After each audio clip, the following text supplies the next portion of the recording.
Welcome back to Society Case Files. My name is Robert, and today I'm going to talk about the game Kingdom Come: Deliverance II. If you like this kind of content and you want to see more, please subscribe to the channel and hit the notification bell. Otherwise, I'm going to dive right in. The first Kingdom Come game didn't really grab me as much as I had hoped it would. A friend of mine tried it first, told me it was kind of cool. He didn't give it super high praise, but it did look unique, and I kind of liked the way the combat seemed to flow. But honestly, it just didn't really grab me, so I moved on. Probably got distracted by some other game that got released. Kingdom Come 2, I didn't really pay any attention to, so when it finally did come out, I did have to try it because the graphics looked really good, and quite frankly, they are. And before I go any further, I do want to make it clear that I think that Kingdom Come 2 is actually a really great game. There's so much good about it that I can see why it got the reviews it did. There are things that I'm going to complain about, and that doesn't necessarily mean that I think the game is crap. It's just stuff that really bothered me. And if you loved it, then that's great. And if those things made sense to you, also great. But these are things that, for me, make it hard to want to go back over and over again. Because if I think about them, then I start to worry, oh, great, I'm going to be spending time doing X, and I don't really want to, waste any more time than is necessary on that. So let's get into the best parts first. Combat has been streamlined, and it feels a lot more satisfying to me. It's also pretty fast paced, whereas the last one, for some reason, I just have a memory of it taking forever to get into a fight. Now, that's not to say that there aren't times in this where it is absurd how many hits somebody can take before they go down, but for the most part, I would say that they've done a much better with fighting in general. The graphics are absolutely stunning. There are a few scenes where I've taken photos with my phone to show a friend that if you were just looking at the thumbnail alone, you might think it's an actual picture of real life. They have made an absolutely beautiful sandbox to run around in, and I have nothing but praise for that aspect. The way that the characters interact during conversations and stuff, their facial expressions are really good, and the lip sync to the lines also very, very impressive. This is an achievement, a massive one, considering that I read the first game had been kickstarted. And so to have come this far, I mean, hats off. Great job all around. And what's interesting about that is that they really genuinely did elevate themselves from the previous game to this one. It's a bigger map. There's more to do. I've seen the How Long to Beat is over 100 hours. It's crazy. And for that, I think they deserve all of the praise they've been getting. That said, I'm going to complain about the things that bother me and probably be irritating in the process. So I apologize for that in advance, but these are just my opinions about what I experienced. The beginning of the game, it takes a very long time before you have some real autonomy for moving around. So what I mean by that is that the intro itself took me over an hour and a half to get through before you finally got to like the genuine credits and were able to kind of do your own thing. And that was just too long. I mean, there were a lot of cut scenes, tons of them, in fact. And for the most part, I thought it was kind of cheesy that it went that way. It kind of reminded me of Metal Gear Solid: The Phantom Pain, where starting over the game would just be a hassle because you know how long it's going to take. Piggybacking on that point, the character creation system where you're sitting around the fire and throwing out some stories that impact your statistics was kind of cool, but I kind of wish that at the end, when it gets into the proper game, you were given the opportunity to maybe move some of those points around. Now, I'm not entirely sure how much they matter because skills go up pretty fast in the game anyway. It's just sort of your starting.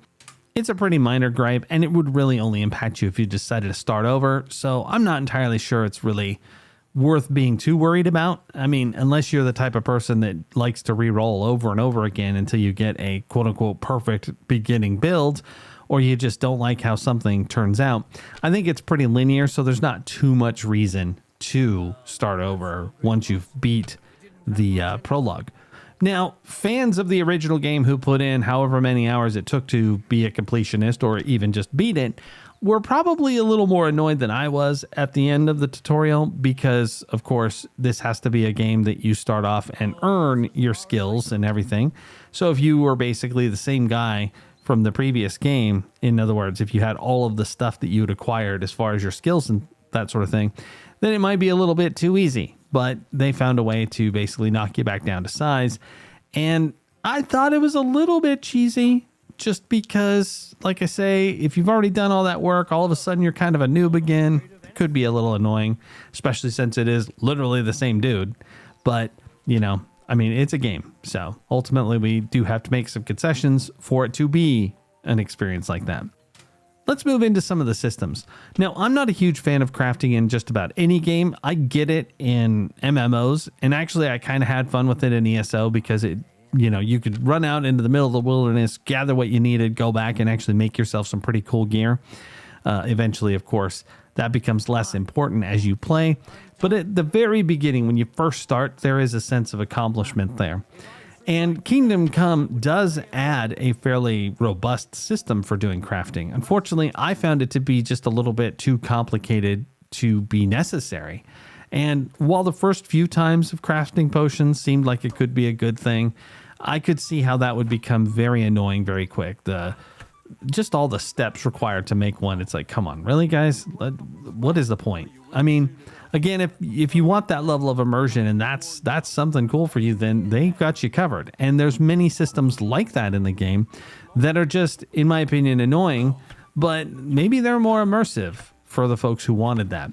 I kind of feel like the mini games created within the structure were designed by different people and then crammed together. So like the lock picking, you've got to move this dot around and turn things. It's not the traditional style that you get from like Fallout or Skyrim, where you just put a thing in and move the pick and then try and turn it. No, it's a lot more complicated than that. And picking pockets, you've got to like buy some time and you watch this little meter turn a different color, and if it gets too red, then they'll catch you, and you're going for anything over 10 seconds, and then once you get it, you've got this dial that you've got to move around, and you got to pick whichever ones are question marks, and then you got to click it, and then it slowly opens, and then you click it again, and then you rush for the top again so that you can pull your hand out. And the fact that I just had to do that as a run-on sentence as an explanation that perhaps that was a little more complicated than it was absolutely necessary to be. I like that they tried these things. I just feel like all of the different little systems within the game are far more complicated than they need to be. Plus, the game is pretty punishing at the very beginning. I mean, you got nothing, and getting into fights is pretty rough because you have no protection. Your weapon is trash. Some of the random villagers are tough enough to take 5-6 shots from your hunter's sword before they go down. So even getting into conflicts is a challenge, and you've got no money, and stuff costs quite a bit. So I think that the starting curve of the game is actually pretty rough. You've got to be prepared to go in and accept that punishment in order to proceed. Now, is it rewarding? Yeah, kinda. I think so. There are times that it's just like, oh, I can't find anything. What's going on? As I said, the world is very big, and just running around alone is time consuming. And while it does have fast travel, it's actually fairly dangerous because you can't just be stopped and run into an ambush, or it'll say, hey, someone's being beat up. Do you want to stop? And if you're like, no, there's a percentage chance that won't matter. Now, this next thing it's my experience, and maybe this is not true for everybody, but when you try to run from someone, when I have tried to run from a fight, even after jumping over fences and charging through a bunch of trees and sometimes even crossing streams, I turn around and the person who is attacking me is literally right there like he was glued to me. And that's a little ridiculous. You could try and talk to them and like surrender, but I haven't gotten anyone to accept it. They're just like, nah, we're just going to kill you. Now, because I struggled with money so much at the beginning and picking pockets seemed to work, I turned to a life of Bavarian crime. And if somebody was alone, they probably were going to get killed for their stuff. And that's how I got my start. So I can actually afford some equipment and some, better weapons and all that sort of thing. I'm not proud, but it did work. And that's kind of part of the charm of the game, is that you can do quite a bit. And you do have some pretty fair options to approach the challenges in the game.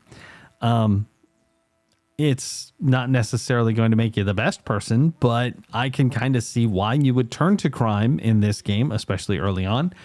There are a few absurd things that happen. I don't want to give too many spoilers about the main story or anything, but I will say this. I did a major storyline for a group of characters, and up until the point that I got towards the end, I'd been using their home as a place to rest, save the game, get some healing done, and I finished the whole quest line, and I didn't get any indication that it was no longer true, so I went inside to use the bed because I was very hurt and I wanted to save the game. And they came and were like, "What are you doing? We're going to get the guards on you," and all this stuff. And it was utterly absurd. It's like I've been sleeping here for like a week and a half because I slept a lot in the game. Apparently my version of the character is lazy as hell. But it just didn't remember all the things I had done for those people, which, let me tell you, was a lot. And some of it wasn't legal. And they're still like, "We're going to call the guards on you." It's like, well, maybe I'll just tell them what you just had me go do. And that does lead me to the save system. I kind of get that they don't want you to save scum because there are moments that, you want to have some skin in the game. I get it. However, the checkpoint system in the game ain't that great. Because I was like, I'll just live with it. I'll just play along and trust their process. And I did 4 major events and it didn't save. And I got killed. Actually, I got killed through a glitch. It's kind of sucky. And so when I reloaded all of those 4 things, I had to do them again. Now, granted, it took me a lot less time than 40 minutes to finish them this time. But it was still very annoying that the checkpoint system that is effectively supposed to replace you save scumming didn't work, or rather screwed me over. As far as save scumming goes, there is a console command that you can use that allows you to save anywhere, and you can make a potion that allows you to save wherever you want as well. I didn't really see how hard it is to make that potion, and I'll be perfectly honest, if I go back to the game to play a lot more, I'm going to use that console command so that I can save scum, because that's one of the ways that I enjoyed Baldur's Gate 3 the most, was the ability to save and try something and go, "Ooh, that's definitely not going to work. I'm going to try it again." And I would like to be able to do that in Kingdom Come too, especially when it comes to conversations.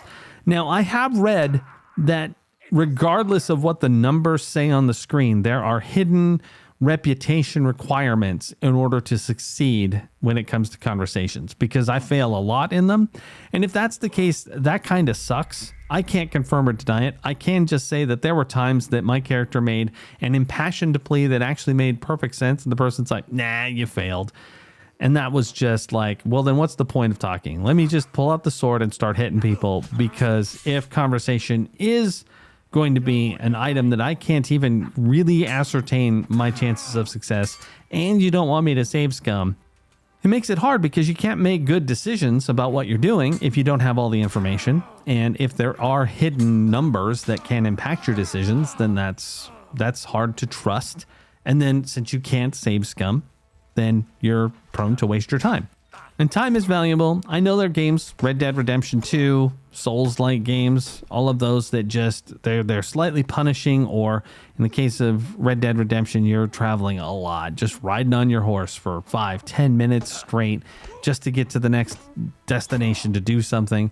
In this game, Kingdom Come, you're walking around a lot, holding W down, because maybe wherever you're going, you can't fast travel to. So you gotta trudge along and you're just walking, or riding your horse if you've stolen one like I did. But whatever the case, it just doesn't really respect your time as much to not allow you to save scum, or to save whatever you want, or to even have a guided path towards some prosperity, no matter how faint. There's not really a good sense of direction on how to get out of the muck that you're in. When it finally unleashes you to do the game in a totally free format, to just wander as much as you want, it doesn't say, "Hey, you might consider going to the blacksmith and seeing if you can get some work." I mean, that makes sense considering that your character was a blacksmith in his previous life, read as Kingdom Come 1.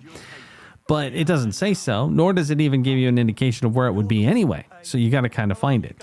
Now, there are a lot of side quests, and I've got to be honest, a lot of the ones I did were very rewarding, and I really enjoyed them. I loved the conversation. I loved what was going on. I loved your options. I liked that they gave you plenty of choices on how to proceed through those missions. That was great. The problem is they just did not really reward you with much at all. And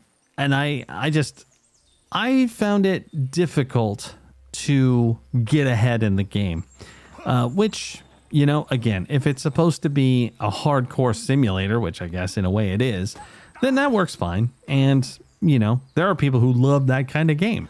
And while I don't really mind a challenge per se, I do kind of want to get geared up and feel a little bit more like I can impact the world and survive without a horrible struggle in the first 5-6 hours or so. Like Dragon's Dogma, I think, had a really good ramping experience for starting out to getting into a level where you are pretty nasty.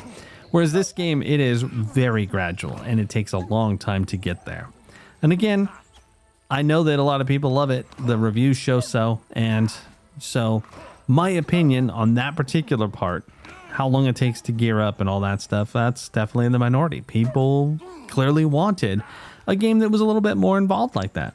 If you were to compare it to something like Dragon Age Veilguard or something like that, this game is not geared towards casuals. It's not an accessible game per se. It's definitely more for an RPG enthusiast, somebody who's going to take the time to really dive into the systems, embrace them, enjoy that immersion, and have more fun building up from nothing than, say, being a superhero like you are in Dragon Age right off the bat. I think I like something in between more than both of those games. While I have had fun with both, I think that somewhere in the middle is where I live. And games that I believe achieve that, Fallout did to some extent, because you start out and you kind of suck, but you can become pretty scary pretty fast. But again, Dragon Age was just kind of too easy, honestly. I only ran into one real obstacle in that game that I had to overcome that took me more than 5 minutes to figure it out. So that was too far to the accessible side. And Kingdom Come, in my opinion, is down there with some of the more hardcore games, Elden Ring, that kind of stuff, as far as getting into it early and surviving and, you know, just even learning the systems themselves. But anyway, I want to finish this up by saying that despite my complaints and criticisms of those systems and effectively my shortcomings for playing harder core games, I really do like Kingdom Come 2, and I think that it is an incredible achievement. It's one of those games that I do think about a lot. It does drag me back to try again and attempt different tactics for fights and find new ways to make money and all this kind of stuff. The story was engaging enough. I liked it much better than the first one. And all around, I would recommend it if you can tolerate the level of difficulty and the minutia that they put into the systems. If you are more of an MMO player or games like Dragon Age Veilguard are much more your speed, then this game may not be for you. And it's hard to get it on Steam and hope that in 2 hours you'll have enough experience with it to know if you should refund or not, because it does take over an hour and 40 minutes just to get through the tutorial. So I'm not sure that you're going to get what you need from that short period of time. So it is a big commitment. They do want full price for the game, and I can kind of understand if you're hesitant. You might wait for a steep sale. To be honest, this is a game that's single player, so there's not a whole lot of reason to get it right now. You can absolutely wait. There's not really going to be too many spoilers per se, unless you go looking for them. So all around, it's kind of up to what your play tolerance is. But anyway, what did you think of Kingdom Come 2? Have you tried it? Have you tried the previous game? Do you like games like this, or do you think they're just kind of ridiculous and too hard? Let me know in the comments. And this is Robert from Society Case Files, signing off.